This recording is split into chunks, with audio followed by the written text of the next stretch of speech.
तुम अपने मोबाइल को उठाते हो, डिस्प्ले पूरी तरह खाली नज़र आता है। तुम सोशल प्लेटफॉर्म पर चले जाते हो और देखते हो कि सब हंसी मजाक में व्यस्त हैं, दावतें मना रहे हैं, एक दूसरे से गहरा संबंध बना रहे हैं। ठीक उसी पल तुम्हारे सीने में एक भारी सा बोझ उठता है।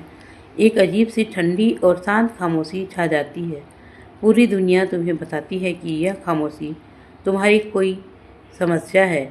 समाज कहता है कि अगर तुम अकेले हो तो तुम में कुछ छूट टूट चुका है। तुम एंटी सोशल हो गए हो। तुमने इंसान होने का सबसे ज़रूरी इम्तिहान पास नहीं किया है। लेकिन यह पूरी तरह गलत है। क्या होगा अगर मैं तुमसे कहूँ कि तुम्हारा यह अवलोकन कोई कमजोरी नहीं बल्कि तुम्हारा अपना सुरक्षा कवच है? क्या होगा अगर तुम्हारे कम दोस्त होने का कारण यह नहीं कि तुम दूसरों से जुड़ नहीं पाते, बल्कि यह कि तुम्हारा दिमाग हर नकली और दिखावटी इंसान को खुद ब खुद दूर कर देता है? नमस्कार दोस्तों, मैं हूँ चंद्रकांता वर्मा और समाज में संवाद में हम दुनिया के कड़वे सत्य का सामना करते हैं। आज हम समझेंगे कि तुम्हारा अकेलापन असल में तुम्हारी सबसे बड़ी ताकत क्यों है।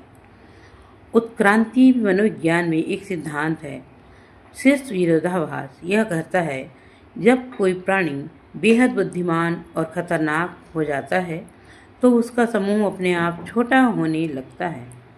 भेड़ें हमेशा झुंड में रहती हैं, लेकिन बाघ हमेशा अकेला घूमता है। अगर तुम यह वीडियो देख रहे हो तो तुमने अपनी पूरी ज़िंदगी खुद को इन संसार से अलग महसूस किया है।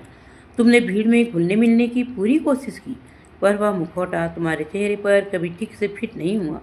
तुम आज यहाँ इसलिए हो क्योंकि तुम्हें शक है कि तुम्हारे सोचने का तरीका बाकी दुनिया से एकदम अलग है, और तुम्हारा यह शक बिल्कुल सही है। आज हम उन दुर्लभ खूबियों को समझेंगे जो हमेशा अकेले चलने वाले लोगों में पाई जाती है। ये कोई खामियां नहीं है, बल्कि प्रकृति द्वारा दिए गए उन्नत संस्करण हैं। ज़्यादातर लोग बातचीत के दौरान सोए रहते हैं। वे सिर्फ शब्दों पर ध्यान देते हैं। मैं तुमसे प्यार करता हूँ, हम अच्छे दोस्त हैं। वे इन शब्दों को सच्चा मान लेते हैं क्योंकि आसान नहीं है, पर तुम ऐसा नहीं कर सकते। अगर तुम्हारे दोस्त कम हैं तो सबसे बड़ा कारण तुम्हारी पैटर्न क्षमता है। तुम्हारा दिमाग इस पर ध्यान नहीं देता कि लोग क्या कह रहे हैं, वह स्कैन करता है कि वे क्या कर रहे हैं।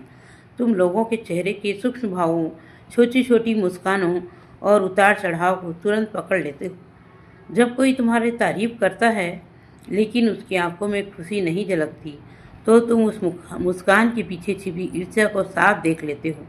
तुम उस झूठे चेहरों के पीछे छिपे असली इंसान को पहचान लेते हो। तुम्हारे लिए किसी पार्टी में जाना कोई मज़ेदार अनुभव नहीं होता, वह डेटा का एक थका देने वाला तूफान होता है। तुम लोगों को झूठा नाटक करते देखते हो, और चूंकि तुम यह नाटक साफ साफ देख पाते हो, इसलिए उसका हिस्सा नहीं बन पाते। जिन लोगों ने तुम्हें थोड़ा खुद से पूछो, क्या तुमने उन्हें खोया या तुमने उनकी असलियत को दुनिया के सामने उजागर कर दिया था? ज़्यादातर इंसान बातचीत सिर्फ शोर होती है।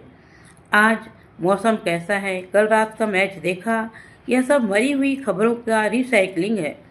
अगर तुम्हारे दोस्त कम हैं तो कारण यह है कि तुम्हारे अंदर गहरी सोच की भूख बहुत ज़्यादा है। छोटी मोटी गपशप तुम्हारे लिए सिर्फ उबाऊ नहीं बल्कि तुम्हारे समय की चोरी है। दुनिया के 90% लोग सबसे निचले स्तर पर बात करते हैं और दूसरों की निंदा, लेकिन तुम्हारे विचारों पर चर्चा करना चाहते हैं।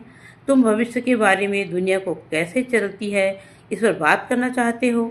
जब तुम पार्टी में ये विषय छोड़ते हो तो अचानक सन्नाटा छा जाता है। तुम्हारे पास सिर्फ दो रास्ते बचते हैं, या तो खुद को उस बेवकूफ़ बनाओ, उनकी सस्ती गपशप में शामिल हो जाओ, या चुप रहो। तुमने चुप्पी सुनी, यह तुम्हारा घमंड नहीं बल्कि तुम्हारी ऊर्जा का बचत है। तुम अपनी कीमत, शक्ति, पहचान बेकार लोगों पर बर्बाद नहीं करना चाहते। ज़्यादातर दोस्ती के समूह असल में छोटे छोटे पन या गिरोह होते हैं। उनके कुछ अनलिखे नियम होते हैं। हम इंसान से नफरत करते हैं तो तुम्हें भी करनी होगी। इसे झुंड की प्रवृत्ति कहते हैं। एक प्रसिद्ध प्रशिक्षण में साबित हुआ कि 75% लोग भीड़ में फिट होने के लिए खुले झूठ को भी सच्चा मान लेते हैं। लेकिन तुम उन 25% में आते हो। तुम इस पूरे सिस्टम में खराबी हो। अब कोई सामाजिक समूह तुमसे बिना सोचे समझे बात मानने की उम्मीद करता है तो तुम्हारा दिमाग उसे खतरे की तरह देखता है। वहाँ तुम्हारी सांस रुकने लगती है। तुम किसी का सम्मान सिर्फ इसलिए नहीं करते क्योंकि वह लोकप्रिय है। तुम हर चीज़ में तर्क मांगते हो। यही वजह है कि अहंकारी लोग तुमसे नफरत करते हैं। उन्हें ऐसी साथी चाहिए जो उनके हर मजाक पर ताली बजाए। तुम ताली नहीं बजाते, तुम सीधे पूछते हो क्यों, और कमज़ोर अहंकार के लिए क्यों सबसे खतरनाक शब्द है। तुम लोकप्रियता के बदले अपनी स्वतंत्रता चुनते हो। ज़्यादातर लोग अपनी ज़िंदगी को इंतज़ार की जगह की तरह जीते हैं।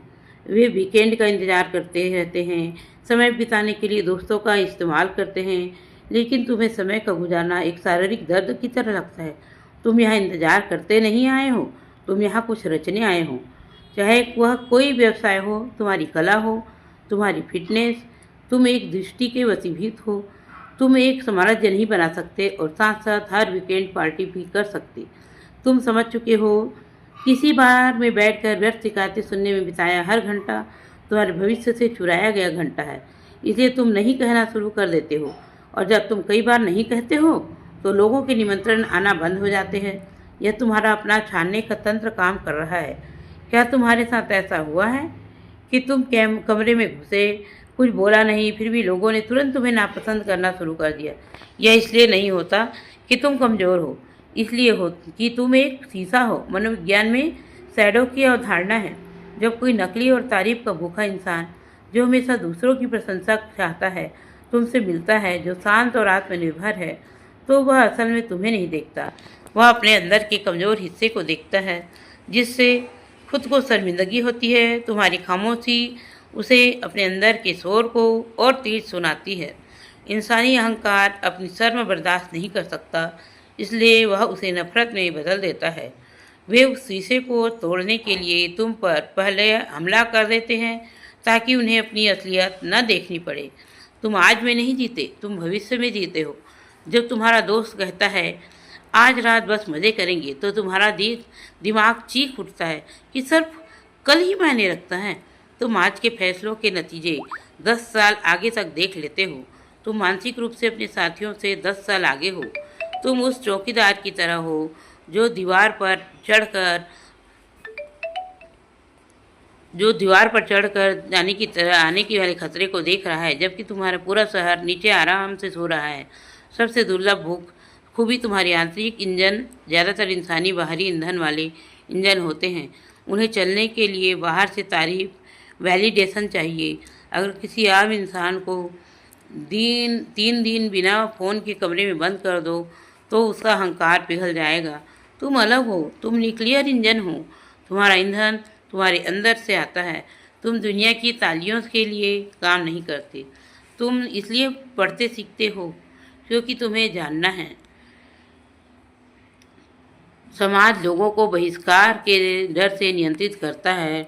अगर तुम हमारी बात नहीं मानोगे तो हम तुम्हें अकेले छोड़ देंगे। लेकिन जब वे तुम पर यह दबाव डालते हैं तो तुम कहते हो बहुत अच्छा, मुझे तो वैसे भी अपना काम करना है। जिस इंसान को दूसरे की ज़रूरत नहीं हो उसे कोई मैनिपुलेट नहीं कर सकता। तो अब तुम्हें क्या करना है? जब तुम लंबे समय तक अकेले रहते हो तो दिमाग खुद ब शक करने लगता है। तुम जुड़ने के लिए अपने स्तर के गिराने की कोशिश करते हो। तुम किसी जहरीले इंसान को अपने ज़िंदगी में जगह देते हो सिर्फ इसलिए कि अकेलापन न लगे। ऐसा कभी मत करना, यह खुद को ख़त्म करने जैसा है। जब भेड़िया भेड़ों के बीच भेड़ बनने का नाटक करता है तो भेड़ें मूर्ख नहीं बनती, वे डर जाती है और भेड़िया भूखा रह जाता है। यह तुम्हारा मार्क मोड है, यह तुम्हारी ट्रेनिंग है। अगर आज तुम्हारे दोस्त नहीं हैं तो ब्रह्मांड ने तुम्हारी ज़िंदगी के सारा कचरा साफ कर दिया है। तुम्हें लोगों के पीछे भागने की ज़रूरत नहीं। तुम्हें एक लाइट हाउस बनना है। लाइट हाउस पूरे समुद्र में नावों को ढूंढने नहीं भागता, वह अपनी जगह मजबूती से खड़ा रहता है और रोशनी फैलाता है। सही नावें खुद के पास आ जाती हैं। तुम कैसे चमकोगे अपने क्षेत्र के उत्कृष्ट बनकर? जब तुम अपनी फील्ड में खतरनाक हो जाओगे तब तुम्हारे जैसे दूसरे लोग खुद तुम्हें ढूंढ लेंगे। इस रास्ते पर कोई सस्ती खुशी नहीं मिलती। यह रास्ता अर्थपूर्ण है। खुशी बहुत सस्ती है, लेकिन जीवन का मतलब हासिल करने के लिए तुम्हें अपना सब कुछ दांव पर लगाना पड़ता है। तुम्हारे सामने जो खाली कुर्सी रखी है उसका सम्मान करो। वह कुर्सी खाली नहीं है, वह वफादारी, सच्चाई और उन दुर्लभ लोगों के लिए आरक्षित है जो तुम्हारे उच्च स्तर तक पहुंच सकते हैं। उस कुर्सी को बेकार लोगों और शोर से मत भरना। अकेलेपन से डरो मत। तुम्हें बस उस मिलन बिंदु पर सबसे पहले पहुंचने वाले इंसान हो, उनका इंतजार करो, वे आ रहे हैं। मैं हूं चंद्रकांता वर्मा। अगर तुम झूठे इस संसार को तोड़ने के लिए तैयार हो तो इस चैनल को सब्सक्राइब कर लो, क्योंकि असली खेल तो अब शुरू हुआ है।